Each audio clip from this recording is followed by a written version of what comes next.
मंत्री ने सोचा कि हमसे पहले कहीं वेश्या चली गई तो हम तो वैसे ही मर जाएंगे। तो मंत्री महोदय ने उस फल को लेकर के नगर की वेश्या को जाकर के दे दिया।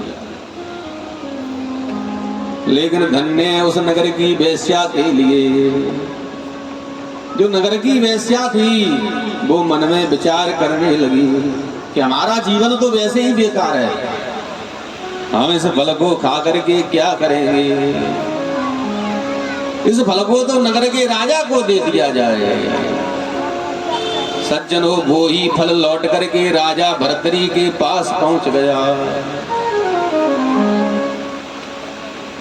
भर्तरी ने पूछा कि फल तुम्हारे पास कहां से आया वेश्या को? वेश्या ने कहा मंत्री ने दिया। मंत्री को बुलवाया राजा ने। मंत्री को किसने दिया? रानी को बुलवाया।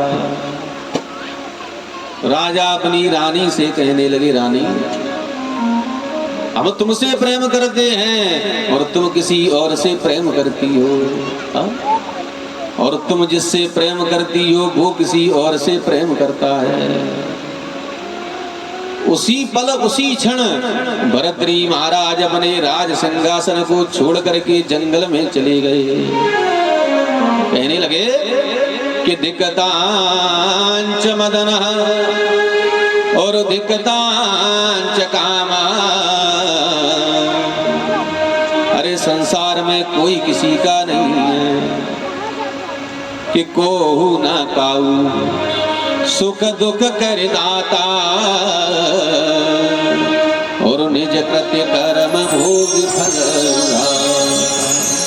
तो संसार में कोई किसी का जीवन साथी नहीं है, तो फिर संसार में इतना प्रेम क्यों लगाते हो? आज जो उत्तानपाद के नाम के राजा थे वो मन में विचार करने लगे कि हमने रानी से इतना प्रेम लगा लिया कि उस प्रेम में हमने अपने पुत्र ध्रुव का परित्याग कर दिया। लेकिन नारद जी कहने लगे राजा से, उत्तानपाद आप बिल्कुल मत घबराइए, आपका जो पुत्र ध्रुव है वो बहुत जल्दी भगवत प्राप्ति कर लेगा। इधर ध्रुव का अखंड भजन चल रहा है भगवान का कि पंचमे मासन प्राप्ते जित श्वासो नृपात्मज ध्यायनं ब्रह्मपदैकेन तस्थौ स्तारुणवाचल।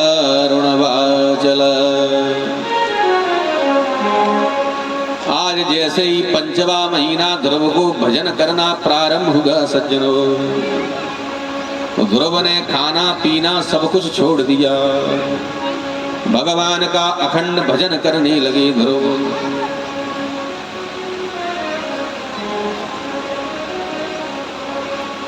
अब तो ध्रुव ने अपनी श्वास को भी रोक लिया। जैसे ही ध्रुव जी ने अपनी श्वास को रोका, अब तो स्वर्ग के जो देवी देवता थे वो घबराने लगे, देवताओं की श्वासें रुकने लगी। आज सभी देवता मिलकर के भगवान विष्णु के पास वैकुंठ धाम में पहुंच गए और भगवान से कहने लगे, प्रभु हम सब देवी देवताओं की श्वासें अवरुद्ध हो चुकी हैं। भगवान कहने लगे, घबराओ मत, मृत्युलोक में एक छोटा सा भक्त हमारा भजन कर रहा है, उसको जाकर के हम अपने दर्शन देते हैं। आज भगवान विष्णु गरुड़ पे सवार होकर के और ध्रुव के मध्य में पहुंच गए। अब ध्रुव की बहुत छोटी उम्र थी। जैसे ही ध्रुव ने भगवान को देखा, अब ध्रुव बोलना चाहते हैं लेकिन बोल नहीं पाते। आज ध्रुव भगवान का ध्यान करना चाहते हैं लेकिन ध्रुव बोल नहीं पाते।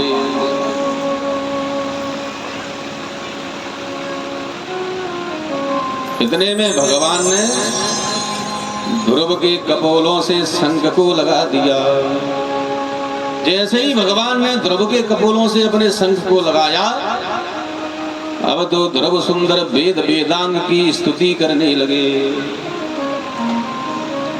और वैसे भी सज्जनों, जब जीव के ऊपर भगवान की कृपा होती है तो भगवान की जैसे ही जीव के ऊपर कृपा होती है तो संसार में ऐसा कोई भी बड़ा काम नहीं है जो हो ना सके, क्योंकि भगवान की कृपा से संसार में कुछ भी हो सकता है। कि मूकम करोति वाचालम और पंगुं लंघयते गिरं यत कृपातहं वन्दे सपरमानंद माधवम्। कि मूक होय वाचाल और पंगु चढ़े गिरवर गहना, जासु कृपा सुदया। तो जिसके ऊपर भगवान की कृपा हो जाए तो मूक माने गूंगा व्यक्ति, अगर भगवान की कृपा हो जाए तो गूंगा भी बोलने लगता है।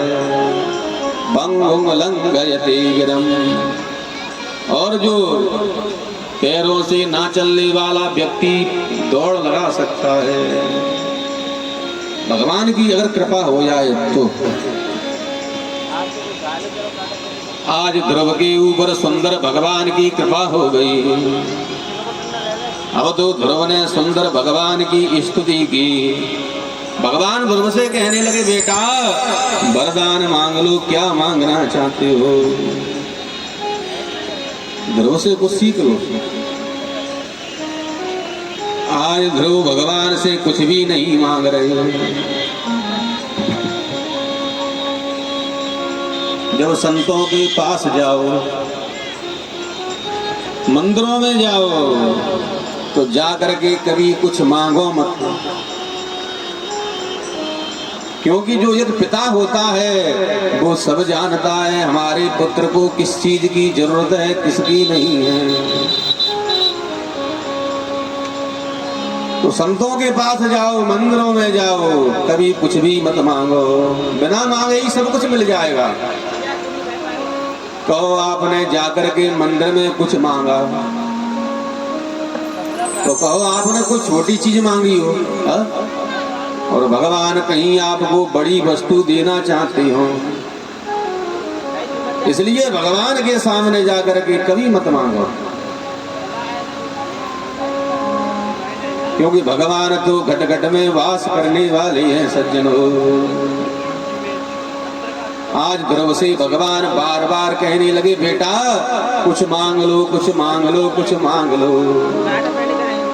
ध्रुव कहने लगे, प्रभु अगर देना ही चाहते हो हमको एक चीज दे दो। कौन सी चीज?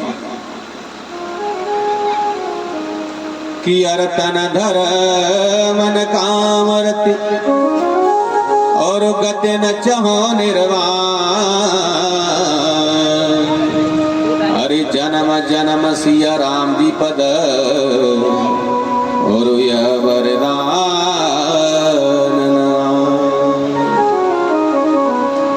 अगर देना ही चाहते हो तो हमको ऐसा वरदान दे दो प्रभु, तुम्हारे चरणों में जन्म जन्मांतर हमारा प्रेम बना रहे, और हमको कुछ भी नहीं चाहिए। आज भगवान ध्रुव से कहने लगे, बेटा वो तो ठीक है, ये सब कुछ तो तुझको मिल ही जाएगा, लेकिन जिस कामना से तू जंगल में भजन करने के लिए आया है बेटा, पहले तो उस राजगद्दी का तू भोग करना। 36,000 वर्ष तक उस राजगद्दी का तू पहले तो भोग करेगा बेटा। आज भगवान ने सुंदर ध्रुव को आशीर्वाद दे दिया। ध्रुव को जैसे ही आशीर्वाद मिला तो ध्रुव लौट करके अपने नगर की ओर आने लगे। अब देखो, जब ध्रुव घर छोड़ करके जंगल में आए थे, उत्तानपाद कुछ भी नहीं बोले, मौन थे। लेकिन आज वो ही उत्तानपाद ध्रुव के लिए पालकी लेकर के जंगल में आ गए। वो ही उत्तानपाद क्यों आ गए? क्योंकि ध्रुव के ऊपर भगवान की कृपा हो गई सज्जनों। जिसके ऊपर भगवान की कृपा होती है उसके ऊपर संसार के लोग तो अपने आप कृपा करना लगते हैं कि जा पर कृपा और राम की होई, अरे ता पर कृपा करे शिव कोई। जिसके ऊपर ठाकुर जी की कृपा हो जाए उसके ऊपर संसार के लोग तो अपने आप कृपा करने लगे कि जग रूठे अरे ठौर है और हरे रूठे नहीं ठौर। अगर संसार तुम्हारे ऊपर नाराज भले ही हो जाए लेकिन भगवान कभी नाराज नहीं होना चाहिए। और भगवान अगर कहीं नाराज हो गए तो संसार वैसे ही तुम्हारे ऊपर प्रसन्न है लेकिन संसार भी नाराज हो जाएगा। इसलिए सज्जनों हमेशा जीवन में ध्यान रखना चाहिए कि भगवान अपने ऊपर कभी नाराज ना हो जावे। ऐसा काम मत करो कि भगवान कहीं तुम्हारे ऊपर नाराज हो गए तो संसार में तुम्हारे लिए कोई भी ठौर नहीं बचेगा। और भगवान नाराज कब होते हैं? जब उन भगवान के भक्तों का अपमान करते हैं, जब उन भगवान की कथाओं की निंदा करते हैं, जब उन माता पिता की सेवा नहीं करते, अपने सास ससुर की सेवा नहीं करते। सास ससुर की सेवा करना चाहिए सज्जनों, क्योंकि बाबा बताते हैं, क्या बताते हैं? तुलसी बाबा कहते हैं सादर ससुर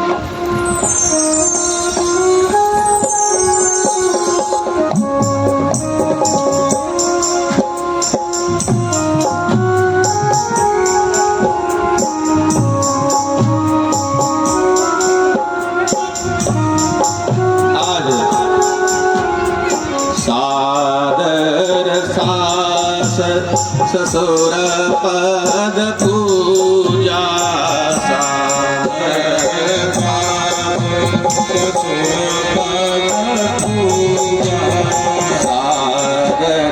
सास ससुर पद पूजा सादर सास ससुर पद पूजा नारे धर्म पति देवन दूजा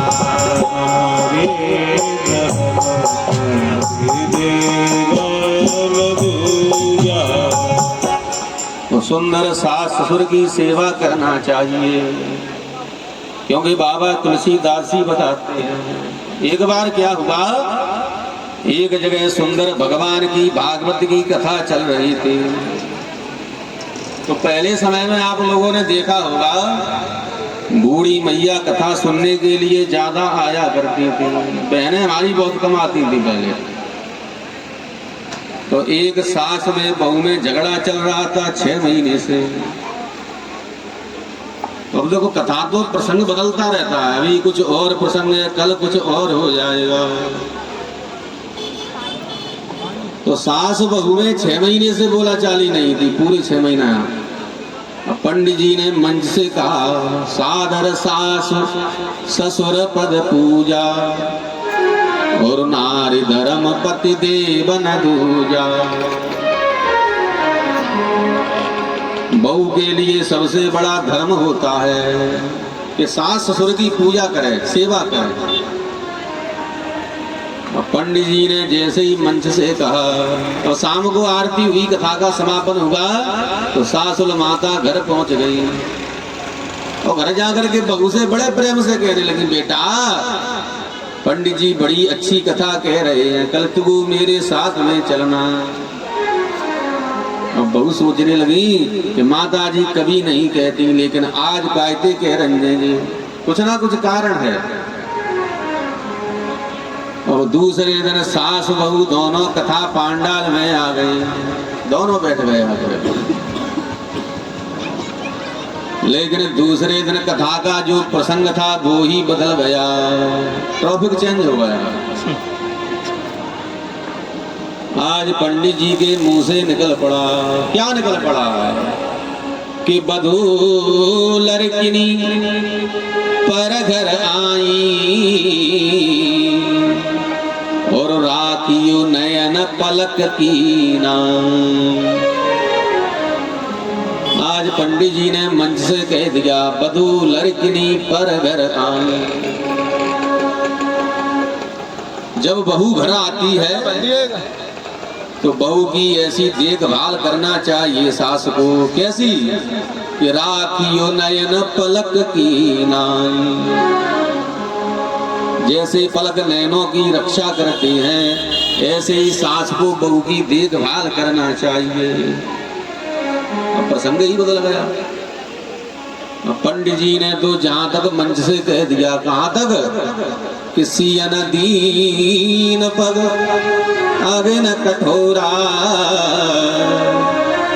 अरे सीता जी का जब विवाह हुआ था तो सीता जी ने 6 महीने तक पलंग से नीचे पैर नहीं रखा था, पलंग पे ही बैठी रही। अब तो जैसे ही कथा की शाम की आरती हुई सास बहू दोनों घर पहुंची। अब 7-8 बज गए शाम के। अब बहू रानी जाकर के बढ़िया पलका पे पालती मार कर के बैठ गई।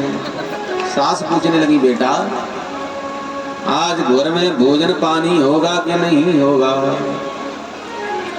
अब बहू कहने लगी मैया पंडित जी ने कथा में क्या कहा तुमने सुना नहीं है?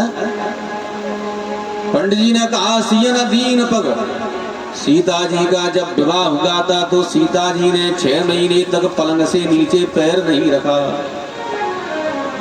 तो माता जी तुम भाई 2-3 महीने सेवा कर दो। और सास और माता सोचने लगी कि अच्छे बहू को हम कथा में ले गए।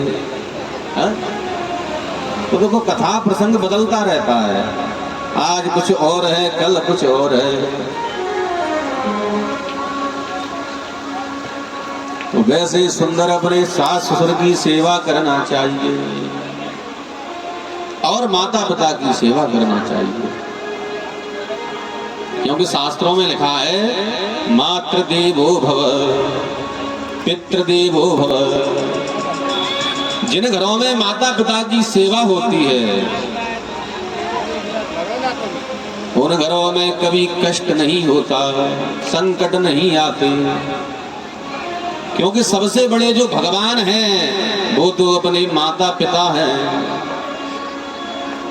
भले ही तुम कहीं भी घूम जाओ, अगर अपने माता पिता की सेवा नहीं करोगे तो भगवान भी तुम्हारे ऊपर प्रसन्न नहीं हो पाएंगे सज्जनों।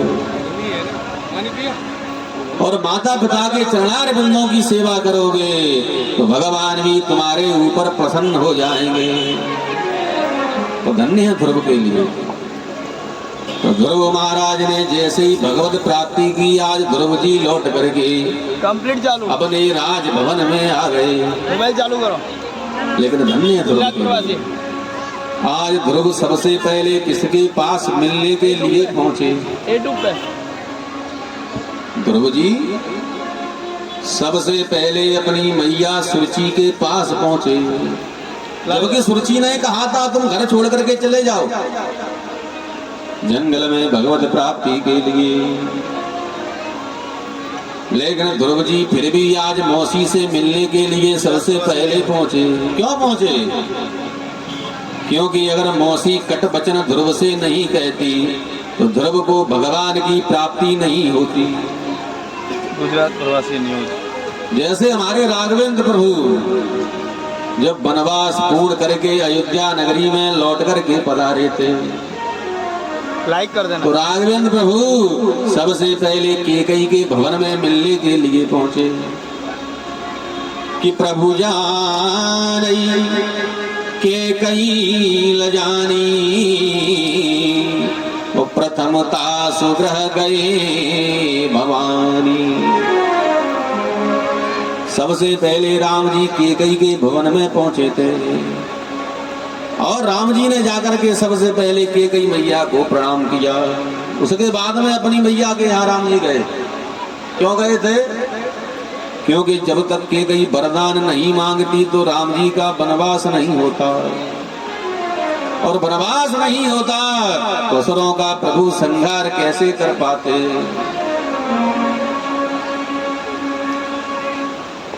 ऐसे ही ध्रुव जी आज सबसे पहले अपनी मौसी के भवन में पहुंचे। मौसी को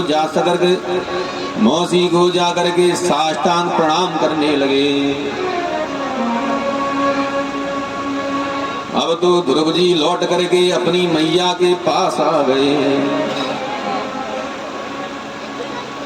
आज मैया के चरणों में प्रणाम बारंबार ध्रुव करने लगे। आज मैया के नेत्रों से आंसू निकल पड़े। उधर ध्रुव के नेत्रों से आंसू निकल पड़े, क्योंकि माँ का और पुत्र का जो प्रेम होता है बड़ा ही अद्भुत होता है सज्जनों। पुत्र मैया को भले ही भूल जाए, लेकिन माँ पुत्र को कभी नहीं भूल पाती। आज सुनीति ध्रुव से कहने लगी, बेटा अब तू मुझको छोड़ करके कभी मत जाना। ध्रुव कहने लगे, मैया अब तुमको हम छोड़ करके कभी कहीं नहीं जाएंगे मैया। सुखदेव जी कहने लगे, राजन परीक्षित आज उत्तानपाद ने ध्रुव को राजा बना दिया और ध्रुव का सुंदर विवाह भी हो गया। जो सुकुमार की पुत्री भ्रमी थी उसके साथ ध्रुव का विवाह हो गया। अब तो ध्रुव सुंदर अपने राज्य को चलाने लगे। अपनी प्रजा की बड़ी सुंदर देख रेख ध्रुव करने लगे कि जा सुराज प्रिय प्रजा दुखारी। जिस राजा के राज्य में प्रजा दुखी हुआ करती है उस राजा को नरक में जाना पड़ता है, इसमें बिल्कुल भी संदेह नहीं है। अब तो ध्रुव जी सुंदर अपने राज्य की देखरेख करने लगे। अपनी प्रजा की बड़ी ही सुंदर देखरेख करते हैं और प्रभु का सुंदर गुणगान करने लगे ध्रुव जी। सभी लोग दो बार प्रभु का नाम लेंगे।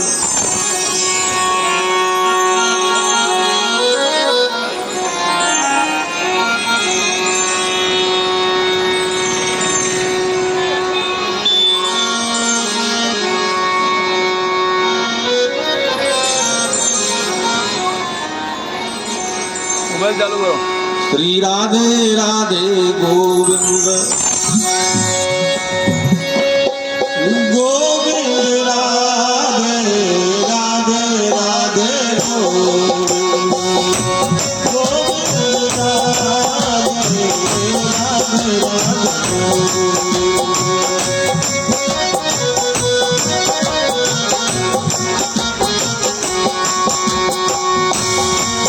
गोविंद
बोलिए गोविंद भगवान की जय। आज ध्रुव जी सुंदर अपने राज्य की देखभाल करने लगे और अपनी प्रजा की बड़ी ही सुंदर देखरेख करने लगे ध्रुव। लेकिन ध्रुव की मौसी का जो बालक था उसका नाम उत्तम था। जो उत्तम था वो बड़ा ही उद्दंड था सज्जनों। कभी किसी से झगड़ा करना, कभी किसी से वैर करना, ये उत्तम का धर्म था।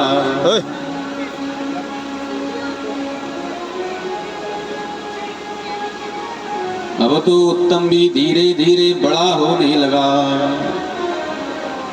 एक दिन क्या हुआ, एक दिन उत्तम जंगल में शिकार खेलने के लिए निकल पड़ा।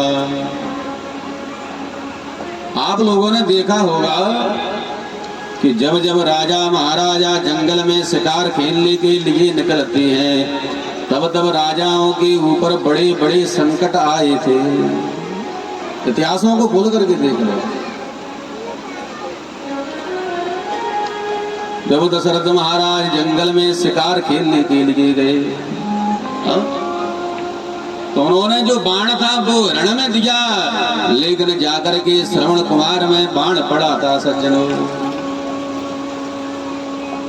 तो इनको श्राप मिला था राजा का। श्रवण कुमार के माता पिता ने श्राप दे दिया था कि जैसे हम पुत्र के वियोग में अपने प्राणों का परित्याग कर रहे हैं, ऐसे ही आप भी अपने पुत्र के मोह में अपने प्राणों का परित्याग कर दोगे। तो जब जब राजा महाराजा जंगल में शिकार खेलने के लिए गए थे तब तब इनके जीवन में बड़े बड़े संकट आए थे सज्जनों। क्यों आए थे? क्योंकि जंगल में जाकर के किसी भी जीव की हिंसा करोगे। देखो हर जीव में भगवान का निवास होता है, हर जीव में कि ईश्वर अंश और जीव अविनाशी, हरि चेतन अमल सहज सुख राशि। हर जीव में भगवान का निवास होता है, चाहे चींटी हो, चाहे मंकी हो, चाहे चिड़िया हो, चाहे मानव हो, कुछ भी हो, हर जीव में भगवान का अंश है। अगर आप किसी जीव की हिंसा करोगे तो उसका प्रायश्चित तो आपको करना ही पड़ेगा कहीं ना कहीं।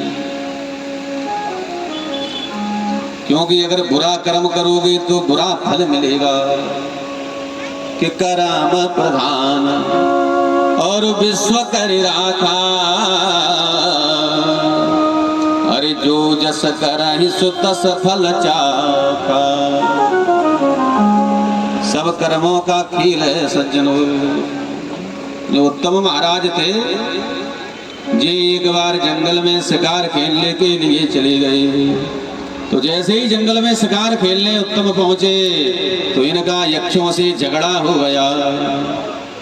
तो सभी यक्षों ने मिलकर के उत्तम का वध कर दिया। जैसे ही उत्तम का वध किया ध्रुव को पता पड़ा। अब देखो ध्रुव भगवान के भक्त थे, लेकिन ध्रुव को बड़ा क्रोध आने लगा। आज ध्रुव जी अपने हाथ में धनुष बाण लेकर के यक्षों से युद्ध करने के लिए तैयार हो गए सज्जनों। अब कहां ध्रुव और कहां यक्ष। ध्रुव को भगवान की प्राप्ति हो गई थी सज्जनों। अब तो यक्षराज घबराने लगे, अब ना जाने क्या होगा। सुखदेव जी कहने लगे राजन परिषद, आज ध्रुव से यक्षों से घनघोर युद्ध होने लगा। जो आता है हिला के चला, जो आता है वो हिला के चला जाता है। अब तो यक्ष एकदम घबराने लगे। इतने में स्वयंभू बाबा आ गए। स्वयंभू बाबा आकर के ध्रुव से कहने लगे बेटा यक्षों का वध मत करो। अरे बेटा ध्रुव, तुमने तो भगवान की प्राप्ति कर ली है, तुमको ऐसा काम शोभा नहीं देता। ध्रुव कहने लगे बाबा इन यक्षों ने हमारे भाई का वध कर दिया था। बाबा कहने लगे बेटा ध्रुव तुम्हारे भाई ने अत्याचार किया इसलिए यक्षों ने उनका वध कर दिया। और वैसे भी बेटा जिसका जन्म हुआ है उसका मरण तो निश्चित है। ये तो बहाने हैं कि आया है सोई जाएगा और राजा रंग फकीर और कोई सिंहासन चढ़ चला तो कोई बंधा जनी। जिसका जन्म हुआ है उसका मरण तो निश्चित है सज्जनों। आज स्वयंभू बाबा ध्रुव से कहने लगे बेटा केवल शरीर मरता है आत्मा कभी नहीं मरती। जो आत्मा है वो तो अजय अमर है।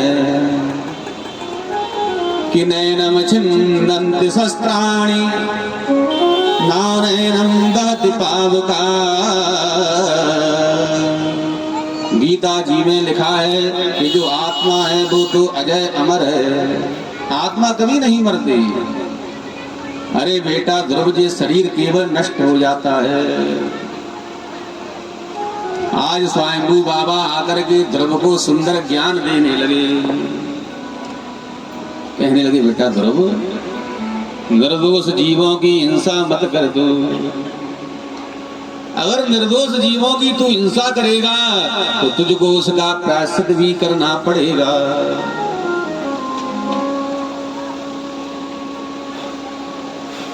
आज ध्रुव से स्वयंभू बाबा कहने लगे बेटा ध्रुव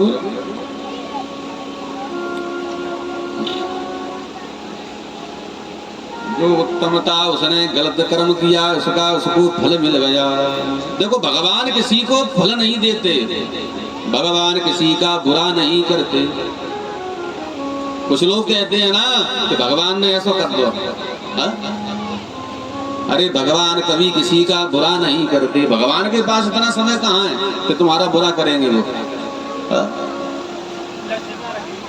कि रामन का हुए मारे और ऐसे सीधे राम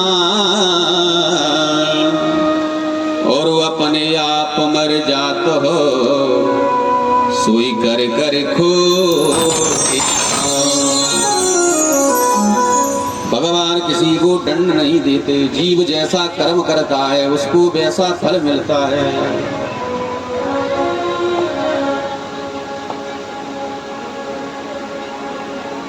आज सुखदेव जी कहने लगी राजन परीक्षित।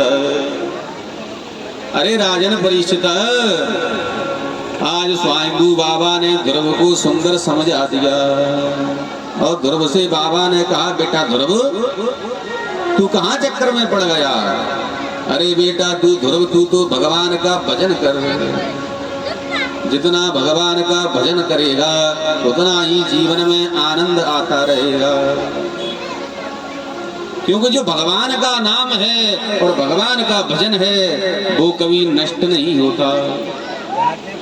ये धन दान सब नष्ट हो जाएगा एक दिन में, लेकिन भगवान का जो नाम है भजन है संकीर्तन है वो हमेशा तुम्हारे साथ जाएगा सज्जनों। और वैसे भी कलयुग में केवल भगवान का सार है, भगवान के नाम का सार है कि कलयुग केवल नाम आधारा और सुमेर सुमेर नर उतरई पारा। कलयुग में केवल भगवान के नाम का आश्रय है, भगवान के नाम का ही सहारा है। आज स्वयंभू बाबा ने ध्रुव को समझाया। अब ध्रुव लौट करके अपने राजमहल में आ गए। सुखदेव जी कहने लगे राजन परीक्षित ध्रुव जी ने 36,000 वर्ष तक राज्य का सुंदर भोग किया। और जैसे ही ध्रुव का समय पूर्ण आया तो आज ध्रुव को मृत्यु देवी लेने के लिए आ गई। क्योंकि संसार में बिना मृत्यु के कोई नहीं जाता। जिसका जन्म हुआ है उसका मरण निश्चित है सज्जनों। जैसे ही ध्रुव को मृत्यु देवी आज लेने के लिए आई, इतने में भगवान के पार्षद ध्रुव को लेने के लिए आ गए। आज भगवान के पार्षद ध्रुव को लेकर के भगवान के धाम में चले गए। बोलिए गोविंद भगवान की। ध्रुव को लेकर के जैसे ही भगवान के धाम पहुंचे, आज भगवान ने ध्रुव को अलग से एक अनूप स्थान दे दिया।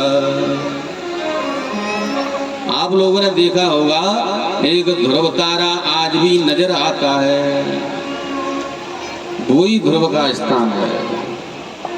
तो भगवान के भजन में बड़ी ही शक्ति और भक्ति हुआ करती है, लेकिन मन से करके देखो, अगर आज भी भगवान का सच्चे मन से आप भजन करोगे तो भगवान तुम्हारे ऊपर कभी ना कभी जरूर कृपा करेंगे सज्जनों, लेकिन विश्वास होना चाहिए।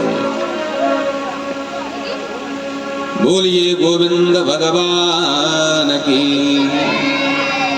इसी वंश में आगे चल के राजा अंग हो गए,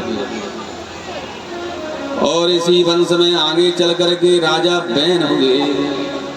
देखो, इस वंश में बड़े बड़े धर्मात्मा राजा हो गए, लेकिन इसी वंश में आगे चल करके उद्दंड राजा बैन हो गए। उद्दंड क्यों हो गए थे?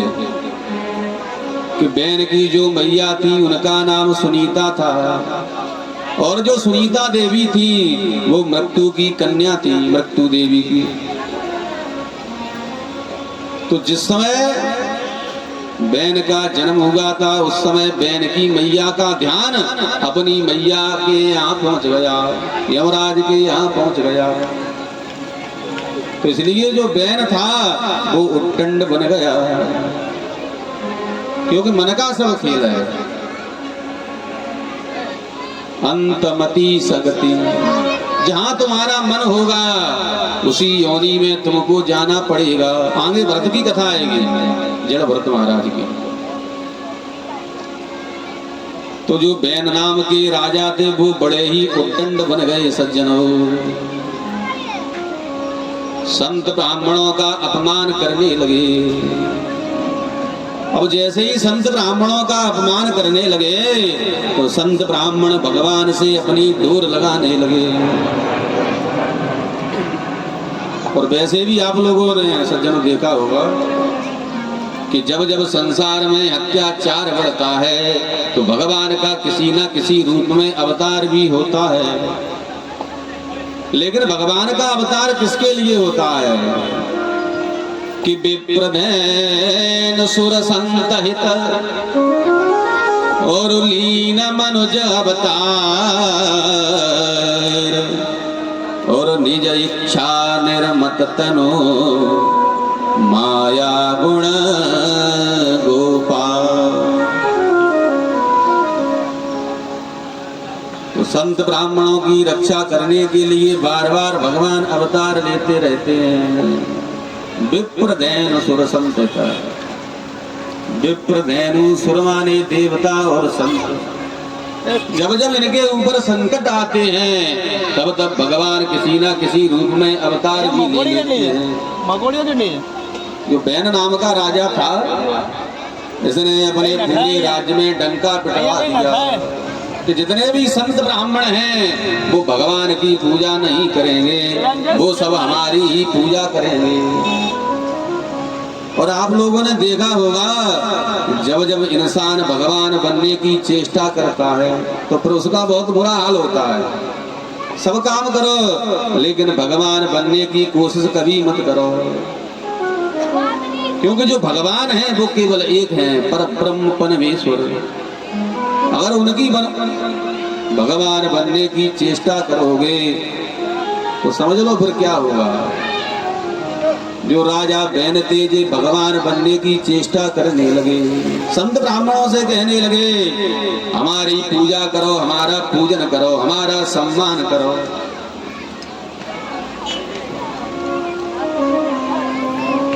अब तो संत ब्राह्मणों को बड़ा ही कष्ट होने लगा। अब हम क्या करें, राजा की बात नहीं मानते तो राजा हमको दंड दे देंगे।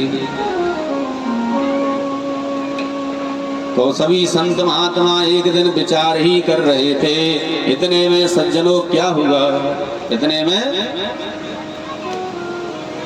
एक दिन रात्रि में अपने आप ही बहन की मृत्यु हो गई, अपने आप। अब जैसे ही सुबह हुई, सुबह देखा तो बहन की मृत्यु हो चुकी थी। अब तो सभी संत ब्राह्मण इकट्ठे हो गए, क्योंकि बहन के कोई पुत्र नहीं था। अब तो बहन के शरीर का सुंदर मंथन किया। जैसे ही बहन के शरीर का मंथन हुआ तो इस वजह से सुंदर एक जोड़ा निकल पड़ा, अर्ची और पृथुक भगवान। जैसे ही पृथुक भगवान का प्रादुर्भाव हुआ तो आज पृथुक भगवान ने पृथ्वी के ऊपर देखा कि पृथ्वी ने धान्यों को देना ही बंद कर दिया, क्योंकि पृथ्वी देवी के ऊपर इतने पाप किए थे कि पृथ्वी ने जो धान्य थी, फसलें थी, सबको देना ही बंद कर दिया था। आज पृथुक महाराज पृथ्वी देवी पर बाण, धनुष बाण लेकर के नाराज होने लगे। पृथ्वी देवी एकदम घबराने लगी। जैसे ही पृथ्वी देवी घबराने लगी, आज पृथ्वी देवी भगवान से कहने लगी, प्रभु हमारे ऊपर इतने अत्याचार हुए हैं कि हम धान्य कहां से दे पाए। सुखदेव जी कहने लगे, राजन परिषद कि तस्य वासां सुनय साध गिरिकानन गोचरा। आज पृथुक भगवान ने पृथ्वी के ऊपर 99 यज्ञ करवाए, क्योंकि यज्ञ से भूमि पवित्र होती है। पहले के जो अपने ऋषि मुनि थे वो यज्ञ क्यों करवाते थे सज्जनों? वो यज्ञ इसलिए करवाते थे कि यज्ञ करने से भूमि पवित्र हो जाती है। कि यज्ञो भवति पर्जन्य, यज्ञ करने से सुंदर बारिशें हुआ करती हैं। तो पृथुक महाराज ने 99 यज्ञ करवाए। जैसे 100वीं यज्ञ करवाई तो इंद्र ने के घोड़े को चुरा करके लेकर के चला गया। पृथुक भगवान इंद्र से कहने लगे, इंद्र हमको तुम्हारे इंद्रासन की कोई भी जरूरत नहीं है। क्या करेंगे इंद्रासन का?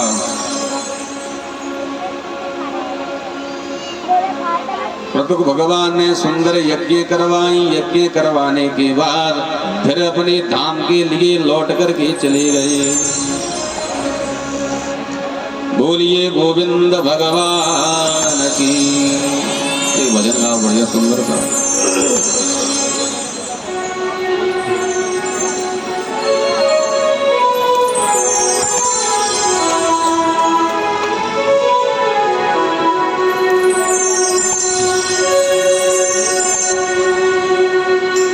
तेरी नश्वरी काया है प्राणी, इसका कोई भरोसा नहीं है।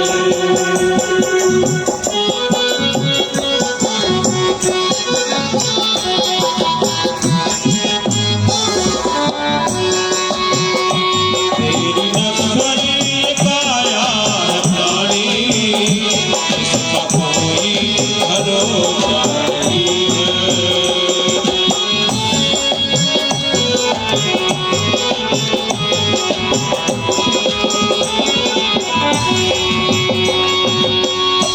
तेरी नश्वरी काया है प्राणी, इसका कोई भरोसा नहीं है।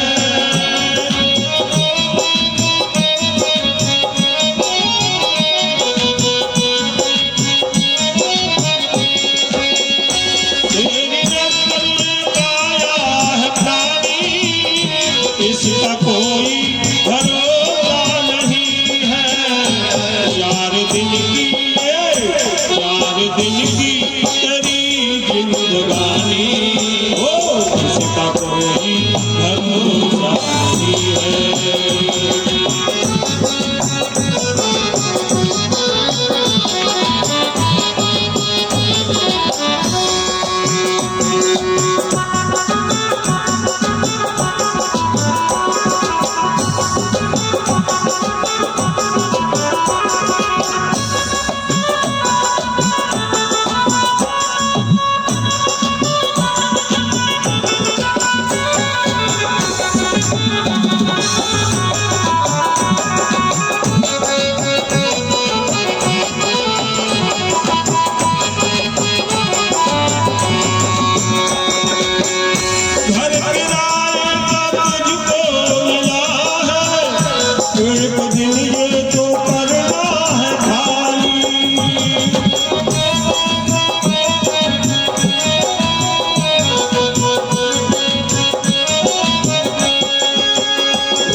ऐश्वर्य पाया है प्राणी, इसका कोई भरोसा नहीं।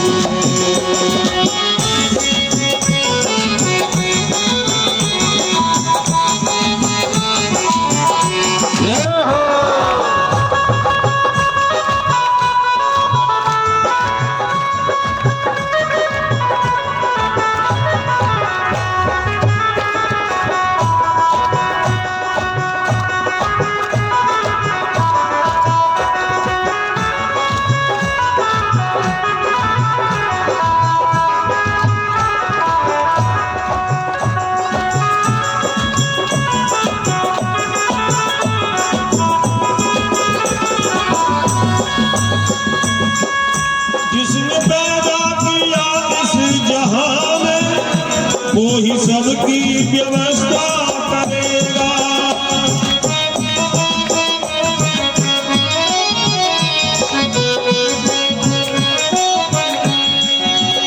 जिसने पैदा किया इस जहां में, वो ही सबकी व्यवस्था करेगा, करेगा वो ही सबकी व्यवस्था करेगा। है तुम्हारी ये दुनिया बेगानी, उसका कोई भरोसा नहीं है। तेरी नस्ल ये काया है पानी, इसका कोई भरोसा नहीं है। वो 4 दिन की तेरी जिंदगानी, इसका कोई भरोसा नहीं है। तेरी नस्ल ये काया है पानी, इसका कोई भरोसा नहीं है। इसका कोई भरोसा नहीं है। इसका कोई भरोसा बोलिए गोविंद भगवान की जय हो। जयकारे में आवाज है उन्होंने करी का आवाज है। देखो जयकारा हल्का तो भंडारा भी फिर हल्का होगा, फिर हमसे मत कहना। और जयकारा कर रहे हो तो भंडारा कर रहे होगा हनुमान जी पे। बोलिए चेतन हनुमान महाराज की। अब कुछ लगा जयकारा आज ध्रुव जी सुंदर भगवान के धाम के लिए चले गए।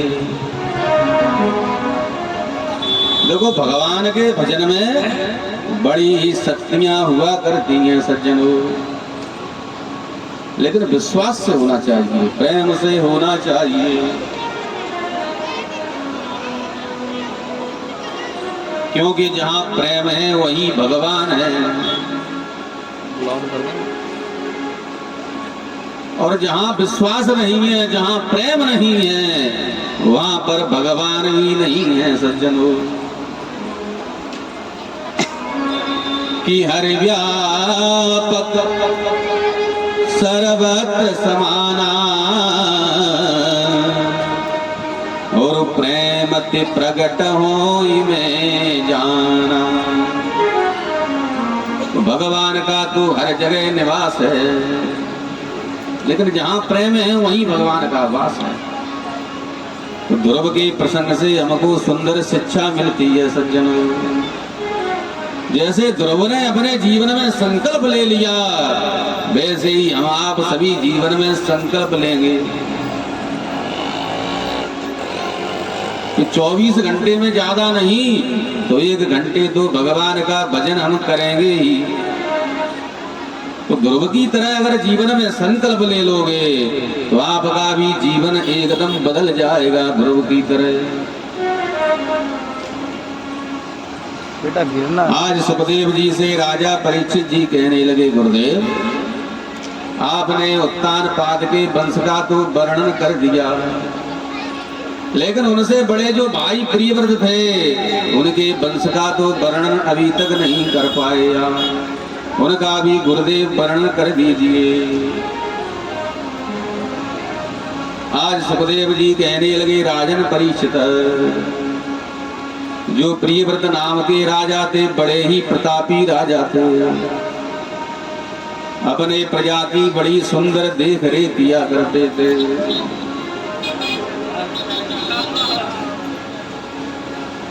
और भगवान के बड़े ही भक्त थे प्रियव्रत महाराज।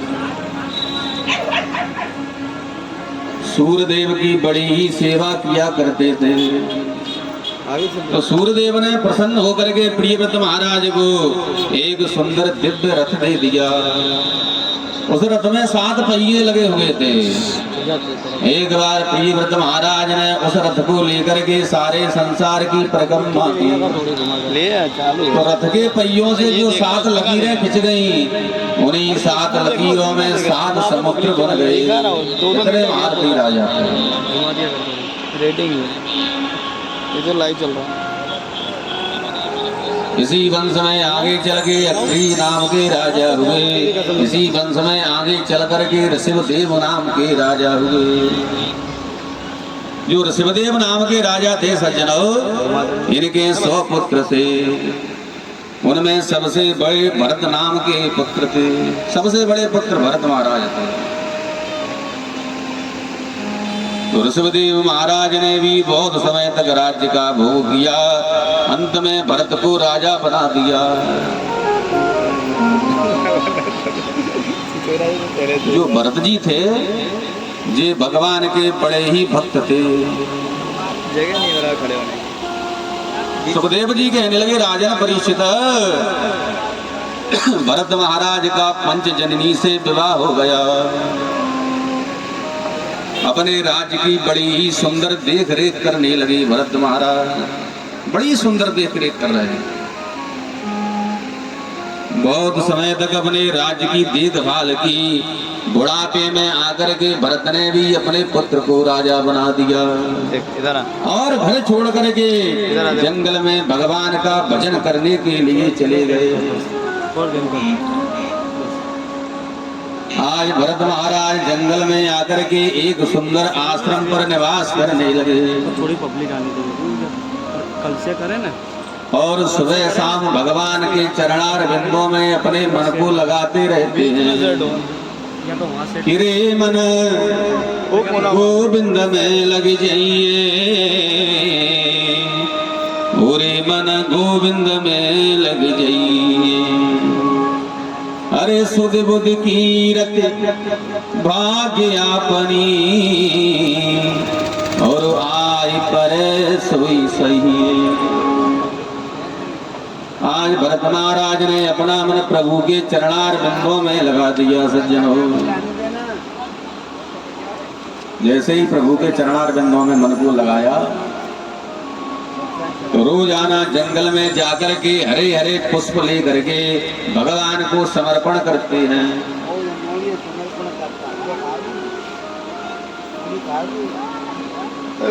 एक दिन क्या हुआ, एक दिन भरत महाराज जंगल में पहुंच गए और उसी जंगल में एक सुंदर बहुत बड़ी नदी थी। नदी में जैसे ही भरत महाराज स्नान करने के लिए पहुंचे, तो भरत महाराज ने जाकर के नदी में क्या देखा सज्जनों,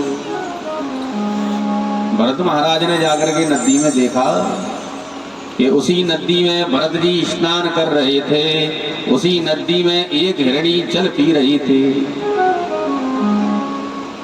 तो जैसे ही हिरणी नदी में जल पी रही थी, तो इतने में न जाने कहां से पीछे से एक सिंह आ गया और सिंह ने आकर के जोर से दहाड़ लगाई। अब तो हिरणी घबराने लगी, लेकिन उस समय हिरणी गर्भवती थी।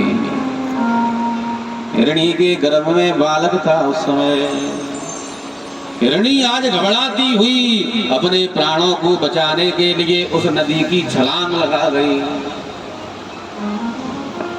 जैसे ही हिरणी ने नदी की छलांग लगाई सज्जनों, तो हिरणी का जो गर्भ था वो नदी के जल में गिर पड़ा। जो गर्भ में बालक था हिरणी के, वो बालक नदी के जल में ही गिर पड़ा। अब जैसे ही बालक नदी के जल में गिर पड़ा और हिरणी नदी को पार कर गई। भरत देख रहे थे खड़े खड़े। अब तो भरत जी ने सोचा, क्या सोचा भरत जी ने? भरत जी सोचने लगे, हमारे सामने जे हिरणी का बच्चा कहीं जल में डूब करके मर गया। स्टैंड में कितना तो हमको भी पाप लगेगा, क्योंकि हमारे सामने किसी जीव की अगर हिंसा होगी तो हम देखेंगे तो हमको भी पाप लगेगा। इसलिए भरत महाराज ने उस हिरण के बच्चे को अपनी गोद में ले लिया और गोद में बच्चे को लेकर के नदी पार करने के बाद भरत जी ने जाकर के देखा कि नदी के उस पार हिरणी की मृत्यु भी हो गई थी। अब भरत ने सोचा इस बच्चे को कहीं जंगल में छोड़ देंगे तो शेर भालू इसका भक्षण कर लेंगे। अब देखो भरत महाराज अपना राज महल भवन सब कुछ छोड़ करके जंगल में आए, किसके लिए? भगवान का भजन करने के लिए जंगल में आए थे। लेकिन जंगल में आने के बाद भरत महाराज का मन हिरण के बच्चे में लगने लगा। अपने आश्रम में ला करके बच्चे को रख लिया भरत ने। अब तो भगवान की पूजा धीरे धीरे कम होने लगी और जो हिरणी का बच्चा था उसमें भरत का मन बसने लगा कि आए थे हरि भजन को कि खोटन लगे हरि भरत जी जंगल में भगवान का भजन करने के लिए आए थे सज्जनों, लेकिन भजन तो छूटता जाता रहा और हिरणी के बच्चे के लिए जंगल में से हरी हरी घास लेकर के आने लगे।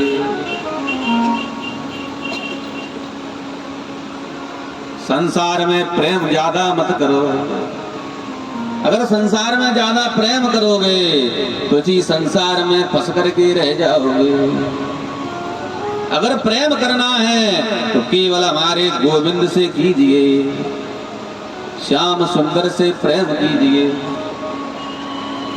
क्योंकि संसार में अगर प्रेम करोगे तो जीवन भर तुमको रोना ही पड़ेगा। भरत महाराज ने इस हिरण के बच्चे से ज्यादा प्रेम कर लिया था। एक दिन क्या हुआ? एक दिन भरत जी के आश्रम से होकर के हिरणों का झुंड निकल पड़ा। जब तक हिरण का बच्चा धीरे धीरे बड़ा हो गया था तो जो हिरण का बच्चा था वो जाकर के हिरण के झुंडों में मिल गया।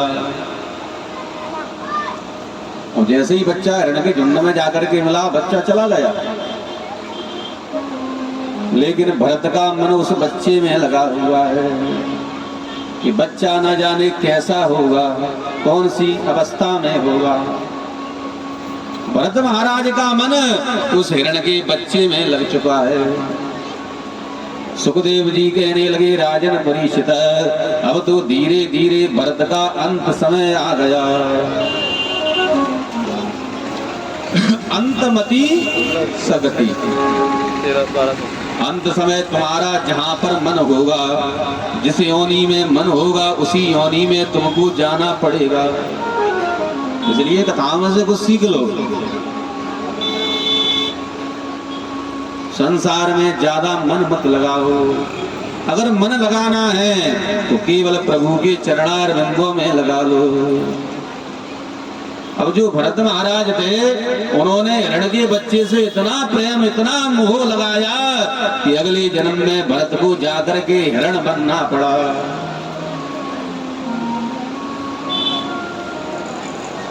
कि अंतमति सगति, अंत समय तुम्हारी जैसी मति होगी वैसी ही तुम्हारी गति हो जाएगी सज्जनों।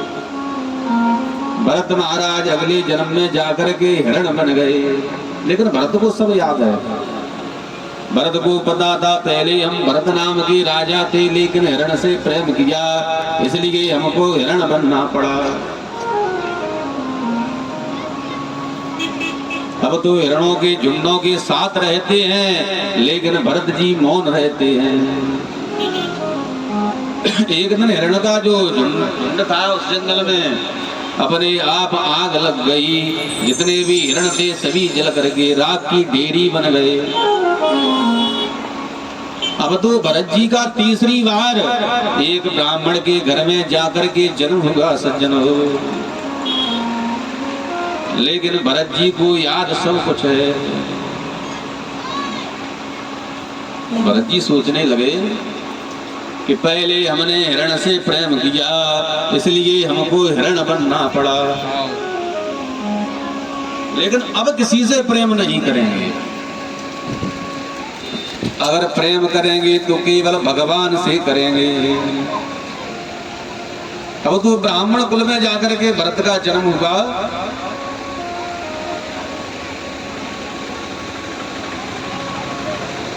तो भरत महाराज के जो पिताजी थे वो भरत से कहने लगे, बेटा भरत, गायत्री मंत्र सीख लो। भरत कहने लगे, पिताजी हम गायत्री मंत्र को पढ़ करके क्या करेंगे? आज पिताजी कहेंगे बेटा गायत्री सीख ले, कल कहेंगे दूसरा मंत्र सीख ले, परसों कहेंगे तीसरा सीख ले, और फिर हमको पिताजी उसी चक्कर में लगा देंगे। कौन से में? कि मात पिता बालक ने बुलावे और उदर भरे सोई धर्म सिखावे। भरत जी सोचने लगे, हम संसार के चक्कर में क्यों पड़ेंगे? पहले हम भरत नाम के राजा थे, फिर हमको हिरण बनना पड़ा, अब हमको ब्राह्मण के घर में जन्म मिला है, तो हम ऐसा काम नहीं करेंगे कि फिर से हमको जाकर के हिरण बनना पड़े।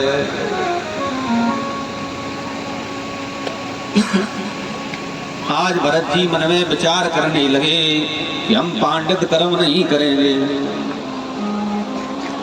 अब भरत के पिताजी ने कहा, बेटा गायत्री मंत्र याद कर ले। भरत ने मना कर दिया। इसलिए भरत के जो पिताजी थे उन्होंने भरत का नाम जड़ रख दिया। तू तो मूर्ख है। जड़ माने मूर्ख होता है व्यक्ति। उस दिन से भरत का नाम जड़ भरत पड़ गया। अब तो जड़ भरत महाराज का जो मन है वो प्रभु के चरणार बिंदुओं में लगा रहता है। मौन रहते हैं, किसी से कुछ भी नहीं बोलते।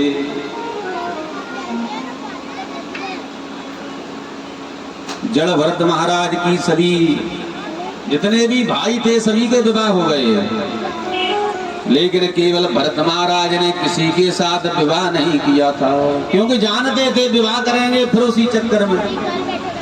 अब की बार ऐसा कोई भी काम नहीं करेंगे हम जिससे हमको लौट करके फिर से हिरण बनना पड़े।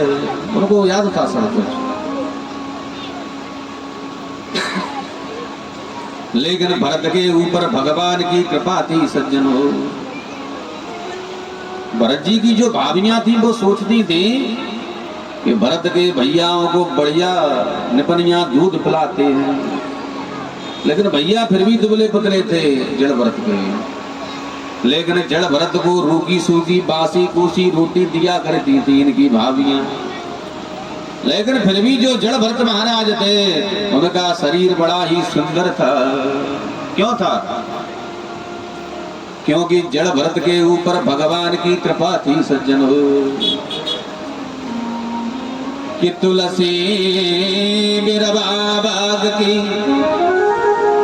और उसी चत ही मुरझाए, और राम भरोसे जो रहे सोई पर्वत पे हरिया।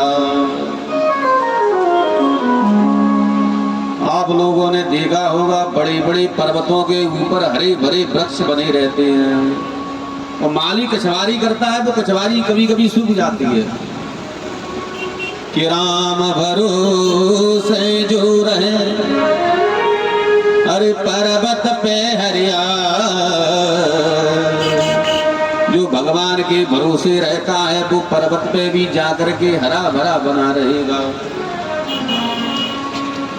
तो जो जड़ भरत महाराज थे सज्जनों, ये भगवान के भरोसे रहा करते थे। एक बार क्या हुआ, एक बार भरत के भैया भरत से कहने लगे, अरे जड़ भरत तुम घरे पड़े पड़े खाते रहते हो, काम दाम तो कुछ भी नहीं आता तुमको। जड़ भरत कहने लगे, बताओ काम क्या कर देंगे? हा? आज जलभरत महाराज को खेतों की रखवाली करने के लिए भेज दिया भैयाओं ने। अब तो खेत की मेड़ पे जाकर के बैठ करके भगवान का भजन करने लगे और कहने लगे कि राम की चिड़ैया और राम के ही खेत, अरे चुन ले चिड़िया भर भर के। आज भरत महाराज खेत की मेड़ पे बैठ करके सुंदर रखवाली करने लगे। कहने लगे, क्या कहने लगे? राम की चिड़ैया और तुम लो चिड़िया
सभी लोग बड़े प्रेम से करेंगे, दो बार तालियां बजा करके। राम की चिड़ैया राम जी के पे, राम की चिड़ैया राम जी के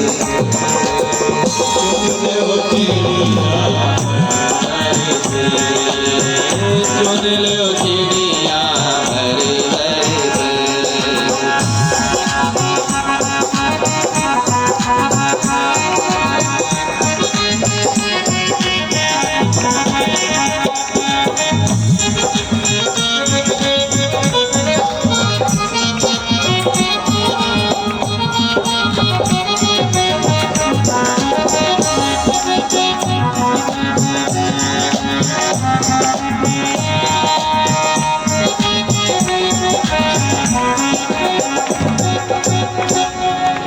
आज जलभरत महाराज खेत की मेड़ पर बैठ करके सुंदर खेतों की रखवाली करने लगे। कहने लगे कि राम की चिड़ैया राम के ही खेत, सब राम जी का है, हमारा है क्या? इतने में जलभरत के जो भाई थे वो आ गए। भैया आकर के कहने लगे, भैया अगर तुम खेतों की ऐसे ही रखवाली करोगे तो खाने के लिए घर में एक अन्न का दाना नहीं मिलेगा। ऐसे रखवाली होती है नहीं, तुम तो कुछ और काम करो, तुम खेतों की रखवाली भी नहीं कर पाओगे। मजे ले रहा है ना। आज जलभरत महाराज वहां से खड़े होकर के चले आए, लेकिन किसी से बोलते नहीं है, मौन रहते हैं, क्योंकि पता था जलभरत को कि एक बार हम भूल पड़े, इसलिए हमको हिरण बनना पड़ा। अब तो जलभरत महाराज अपने नगर में भ्रमण करने लगे। जैसे ही नगर में भ्रमण करने लगे सज्जनों, एक दिन क्या हुआ, एक दिन जलभरत के नगर में एक चोरों का सरदार बलि चढ़ाने के लिए आ गया। जलभरत के नगर में एक भद्रकाली मैया का बड़ा विशाल मंदिर था। उसमें चोरों का सरदार एक व्यक्ति को लेकर के बलि के लिए आया था, लेकिन उसकी उंगली कटी थी। जैसे ही चोरों के सरदार ने उस व्यक्ति को अंग भंग देखा, उसको तो छोड़ दिया और अपने सैनिकों से कह दिया, नगर में जो कोई हट्टा कट्टा मोटा ताजा अच्छा सा मिले व्यक्ति, उसको बलि के लिए लेकर के आ जाओ। और कोई नहीं मिला मोटा ताजा, हट्टा कट्टा केवल जड़ भरत महाराज मिल गए। आज चोरों के जो सैनिक थे वो जड़ भरत को लेकर के भद्रकाली मैया के दरबार में बलि के लिए पहुंच गए। जड़ भरत को पता था कि आज हमारी बलि लगेगी, लेकिन फिर भी जड़ भरत नहीं बोले। सब कुछ पता था इनको।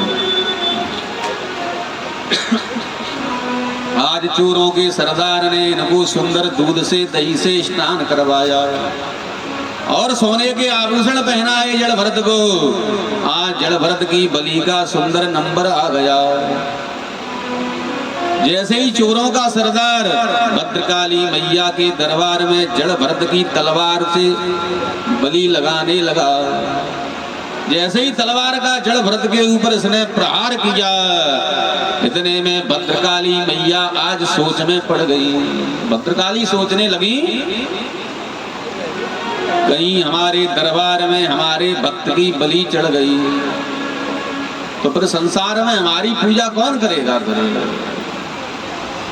आज चोरों का सरदार जैसे ही जड़ भरत की बलि लगाने के लिए तैयार हुआ, इतने में भद्रकाली मैया प्रकट हो गई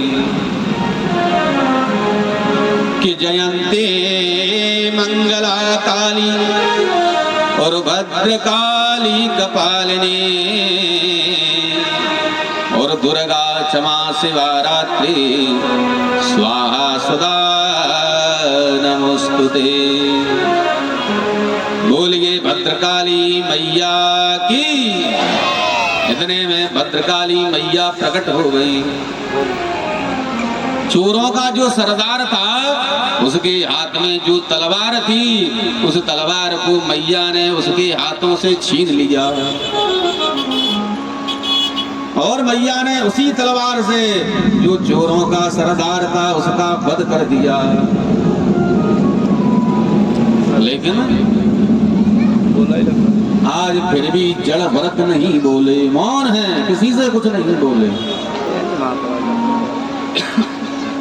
सुखदेव जी कहने लगे, राजन परीक्षित, आज जड़ भरत महाराज लौट करके अपने घर आ गए। और जैसे ही लौट करके घर आए, अब तो जड़ भरत महाराज की घर में बड़ी ही खुशामद होने लगी, क्योंकि सोने के आभूषण पहने थे। आज भाभियों ने जड़ भरत को देखा, अब तो भाभियां जड़ भरत के ऊपर बड़ा लाड़ करने लगी। अरे देवर जी, आज हमारे घर भोजन करा तुमको। दूसरी भाभी कहने लगी, देवर जी हमारे घर भोजन कर लो। जड़ भरत समझ गए ये इसका ही सब खेल है। आज जड़ भरत महाराज जो सोने के आभूषण पहने हुए थे, सभी आभूषणों को उतार करके जड़ भरत ने फेंक दिया, सब ले लो। क्योंकि जड़ भरत महाराज इन सभी चीजों से परे थे सज्जन हो।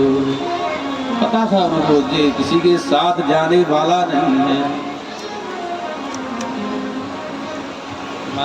आज जड़ भरत महाराज जाकर के एक मार्ग में जाकर के बैठ गए और जड़ भरत महाराज का जो मन था वो मन हमेशा प्रभु के चरणार बिंदों में लगा रहता है। सुखदेव जी कहने लगे, राजन परीक्षित, एक दिन क्या हुआ। एक दिन मैंने तो मत करो, दे दूंगा। जड़ भरत महाराज एक मार्ग में जाकर के बैठ गए थे। उसी मार्ग होकर के राजा रघुगुण ज्ञान सीखने के लिए जा रहे थे, पालकी में सवार होकर के। तो राजा रघुगुण की पालकी को 4 कहार चला रहे थे सज्जनों। उन 4 कहारों में से एक जो कहार था वो थकित हो गया। तो रघुगण ने आदेश दे दिया, जो कोई अच्छा हट्टा कट्टा व्यक्ति मिले उसको लाकर के पालकी में लगा दीजिए। सैनिकों ने जाकर के देखा हट्टा कट्टा और तो कोई नहीं मिला। बेचारे जड़ भरत महाराज मिल गए। जड़ भरत महाराज को लेकर के पालकी में लगा दिया। अब जैसे ही जड़ भरत महाराज पालकी को लेकर के चल दिए, इनके सामने जैसे ही कोई चींटी पड़ती है तो जड़ भरत महाराज अपने पैर की छलांग लगा देते हैं। क्यों लगाते हैं छलांग? क्योंकि जड़ भरत महाराज सोचते हैं हमारे पैर से किसी जीव जंतु की हिंसा नहीं होवे। और जैसे ही छलांग लगाते हैं तो पालकी एकदम डगमगाने लगती है। सज्जनों, रघुगण कहने लगे, अरे भैया कौन हो, पालकी सही से चलाइए। लेकिन फिर भी जड़ भरत किसी से कुछ नहीं बोले।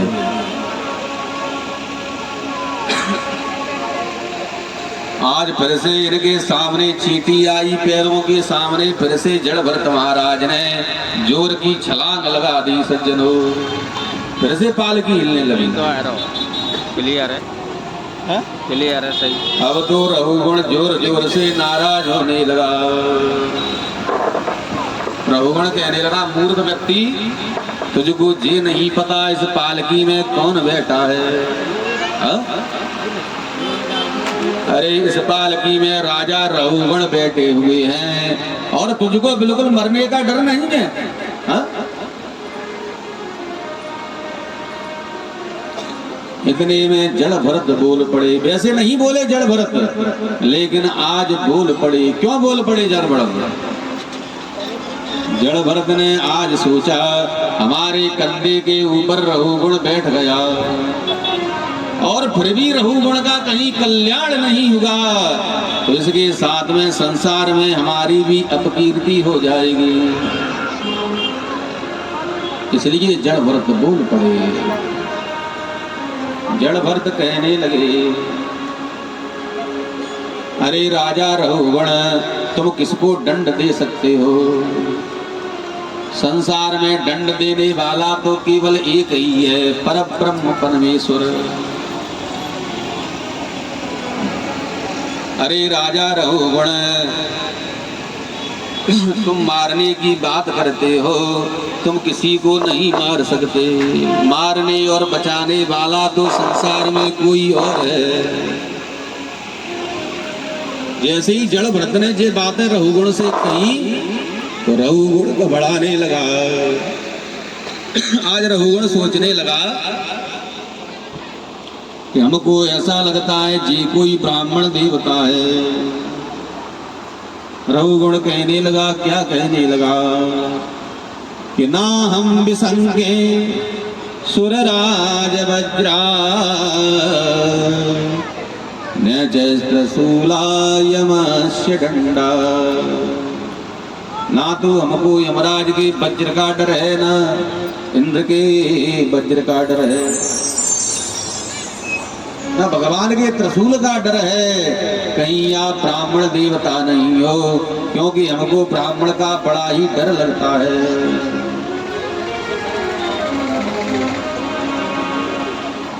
आज जड़ भरत महाराज बार बार बोल पड़े। जड़ भरत कहने लगे रघुगण से, रघुगण तुम जा रहे हो ज्ञान सीखने के लिए, लेकिन तुमको बड़ा ही अभिमान है। देखो, किसी को धन का अभिमान होता है, किसी को बल का अभिमान होता है और किसी को ज्ञान का भी अभिमान हो जाता है। आगे उद्धव जी की कथा आएगी। उद्धव जी को ज्ञान का बड़ा ही अभिमान था, लेकिन जो ब्रज की ब्रजांगनाएं थी उन्होंने उद्धव जी के अभिमान को चकनाचूर कर दिया था। कि उलझ कर झाड़ियां ब्रज की लगी उदों को समझाने, और फटेगा ज्ञान का पर्दा, अरे हमें प्रेम दीवाने।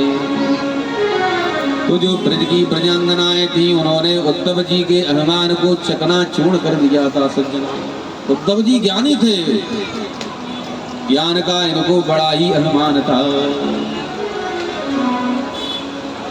के उदो है गए सूदरे और सुनि गोपिन के बो, और ज्ञान डुमडुबी को सुने जब बजो प्रेम को ढोल। तो उद्धव जी का जो अभिमान था वो चकना चूर्ण ब्रज की ब्रजांगनाओं ने कर दिया था। सज्जन हो, ऐसे ही जो रघुगुण नाम के राजा थे ये जा रहे थे ज्ञान सीखने के लिए, इनको भी ज्ञान का बड़ा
समझो गुर को चीला। जय वृंदावन की लीला मत समझो गुर को चीला।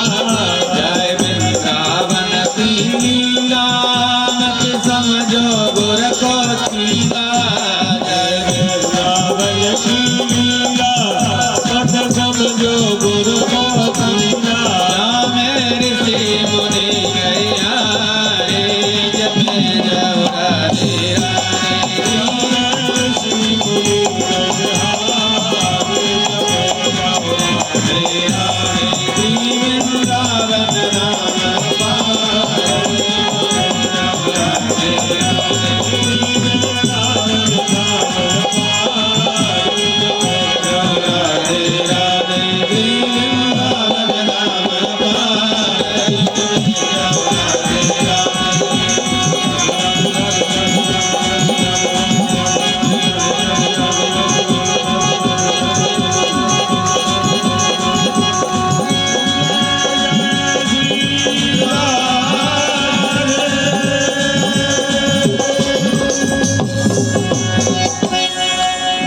गोविंद भगवान की। सभी भक्तजन आरती के लिए खड़े हो जाएं। हमारे परमहंस महाराज जी पधारे मंच पे आरती करने के लिए।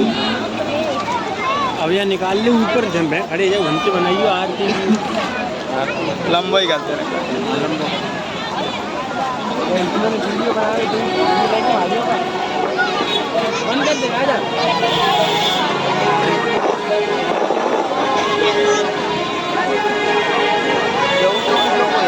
हरे ओम चंद्रमा मनसो जात गिरिजो सूर्यो वजायत प्राणवा शुक्राण शमुखात गणवे जायत। श्री भागवत भगवान की है आरती। पापियों को पाप से है तारती। श्री भागवत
शीतलम करणम हरे ओम महादेव शांतिरंतरिक्षुम शांति पृथ्वी शांतिराप शांतिरोपदयः शांति वनस्पतयः शांतिर्विश्वे देवाः शांतिर्ब्रह्म शांति सर्वगम शांति शांतिरेव शांति सामा शांतिरेधे।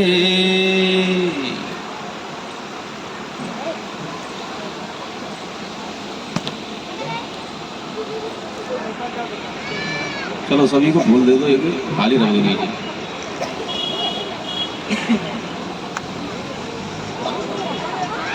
नाना सुगंधि पुष्पाणि यथा कालोद्भवानि च पुष्पांजलिर्मया दत्त ग्रहाणा परमेश्वर मंत्र पुष्पांजलि समर्पयामि।